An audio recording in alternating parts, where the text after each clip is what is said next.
বৃন্দাবন নয়, আমাদের কলকাতায় গড়িয়ায় জুডিওর সামনে এই মানুষটির সঙ্গীত শুনলে 2 মিনিট দাঁড়াতে আপনারা বাধ্য হবেন।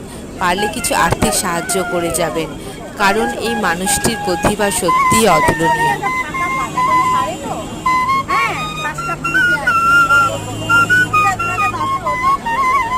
আমি